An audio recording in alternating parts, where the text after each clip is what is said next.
Assalamualaikum warahmatullahi wabarakatuh.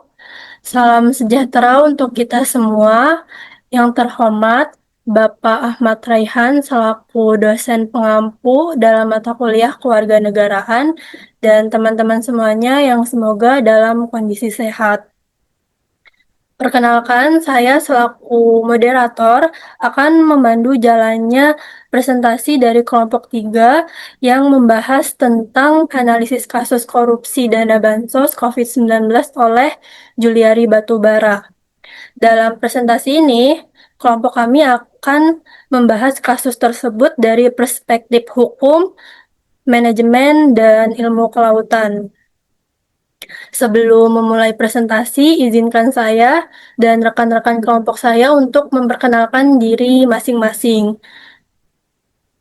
Pertama, perkenalkan nama saya Talita Solehasi Sabina dengan NIM 11112504113 dan teman-teman saya yang akan memperkenalkan diri mereka masing-masing.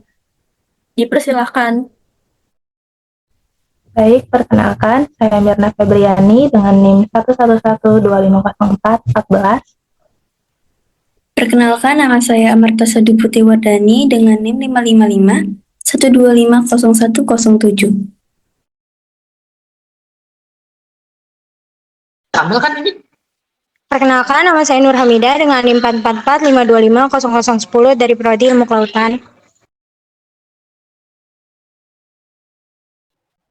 Perkenalkan, nama saya Dela Alim Pratiwi dengan NIM 444 525 0081 dari Prodi Ilmu Kelautan.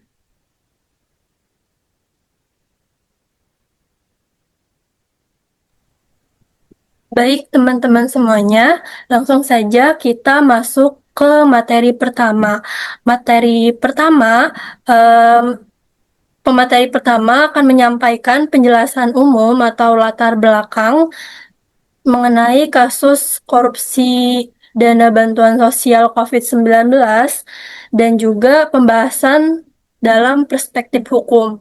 Kepada pemateri pertama, saya persilahkan. Baik, terima kasih sebelumnya moderator. Mohon izin teman-teman. Di sini kita masuk ke awalan dulu, pembuka. Kita bakal membahas awal ini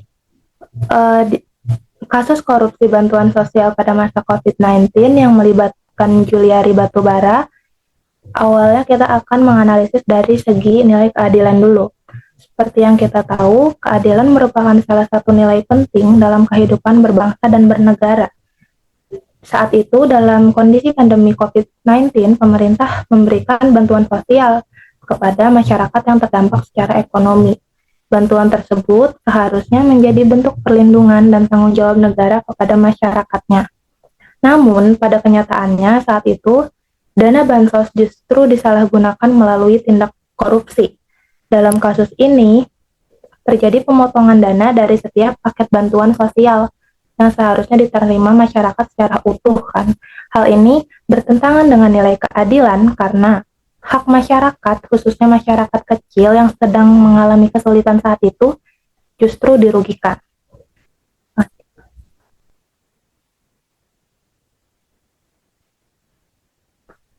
Selanjutnya.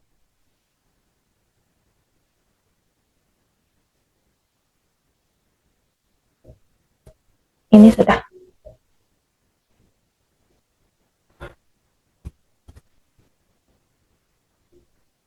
Baik, terima kasih. Selanjutnya kita lanjut ke pendapat kelompok kami, terutama saya dan Talita dari perspektif hukum. Jika dilihat dari perspektif hukum, tindakan korupsi ini termasuk di dalam Undang-Undang Tindak Pidana Korupsi atau Tipikor. Penyalahgunaan jabatan untuk kepentingan pribadi merupakan bentuk tindak pidana yang merugikan negara dan masyarakat secara langsung ya teman-teman. Selain itu, kasus ini juga menunjukkan adanya pelanggaran terhadap prinsip keadilan yang tertera dalam hukum. Dalam situasi darurat seperti pandemi saat itu, pejabat publik ini seharusnya menjalankan amanah dengan baik, bukan justru memanfaatkan keadaan untuk memperoleh keuntungan pribadi dan golongan tertentu. Oleh karena itu, penegakan hukum yang tegas sangat diperlukan agar memberikan efek jerak dan meningkatkan kepercayaan masyarakat kepada pemerintah dan sistem hukum di Indonesia. Sekian, terima kasih. Terima kasih atas penyampaian yang telah dipaparkan. Selanjutnya adalah terkait perspektif manajemen yang akan membahas terkait sistem pengawasan, transparansi, dan tata kelola dalam penyaluran bantuan sosial. Kepada pemateri berikutnya, saya persilahkan. Oke, lalu selanjutnya di sini kita ada dari perspektif manajemen, yang dimana di sini kasus ini menunjukkan kegagalan sistem manajemen, terutama dalam sistem transparansinya. Nah, dari perspektif manajemen ini, kasus korupsi bansos COVID-19 menunjukkan lemahnya fungsi pengawasan dan pengendalian. Program bantuan sosial seharusnya dijalankan secara transparan dan berorientasi pada masyarakat. Tetapi, terjadi penyalahgunaan wewenang serta lemahnya kontrol internal.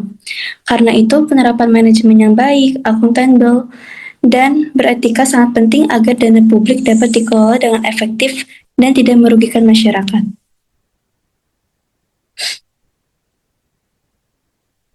Next.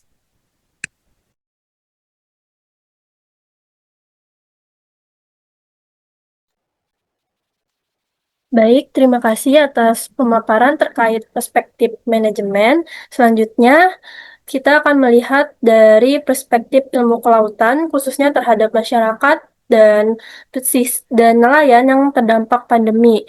Kepada pemateri berikutnya, saya persilakan. Korupsi dalam penyaluran bantuan sosial COVID-19 menunjukkan pelanggaran terhadap prinsip keadilan distribusi karena dana yang sebenarnya ditunjukkan untuk kelompok rentan seperti nelayan dan penduduk pesisir tidak mencapai sasaran sehingga hak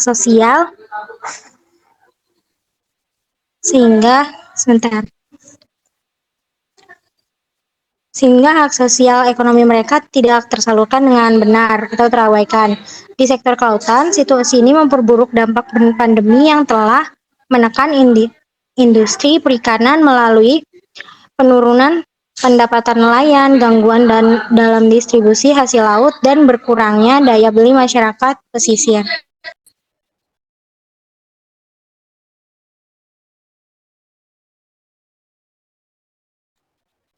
Terima kasih atas penyampaian materinya. Selanjutnya akan dijelaskan mengenai dampak negatif serta dampak positif yang muncul setelah terjadinya kasus korupsi bansos ini. Kepada pemateri selanjutnya, saya persilakan.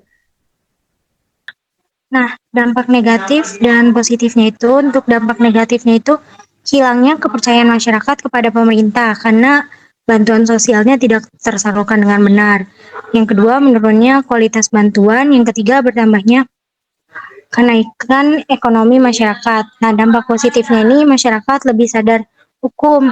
Mereka jadi lebih paham tentang hukum-hukum Indonesia karena kebanyakan dicurangi. Nah, kedua ada sistem bansos dievaluasi. Nah, yang ketiga ada mendukung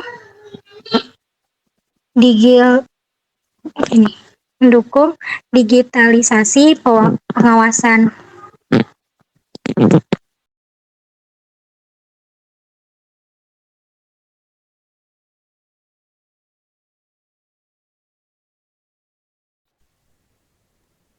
Selanjutnya ada solusi. Yang pertama di bidang hukum, penegakan hukum harus lebih tegas. Yang kedua di bidang manajemen, sistem distribusi bansos harus digital dan transparan. Yang ketiga di bidang kelautan, prioritaskan masyarakat pesisir dan nelayan dalam distribusi bantuan.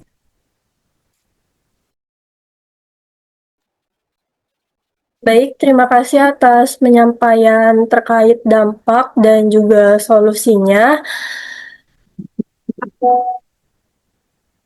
Nah, demikian presentasi dari kelompok 3 mengenai analisis kasus korupsi dana bansos COVID-19 oleh Juliari Batubara. Dari pembahasan-pembahasan yang telah disampaikan, kita dapat memahami bahwa korupsi itu tidak hanya melanggar hukum, tetapi juga berdampak besar bagi masyarakat dan kepercayaan publik terhadap pemerintah. Semoga presentasi ini dapat menambah wawasan dan menjadi pelajaran bagi kita semua tentang pentingnya keadilan, transparansi, dan tanggung jawab dalam pemerintahan. Terima kasih atas perhatian teman-teman semua. Wassalamualaikum warahmatullahi wabarakatuh. Waalaikumsalam. Terima kasih juga.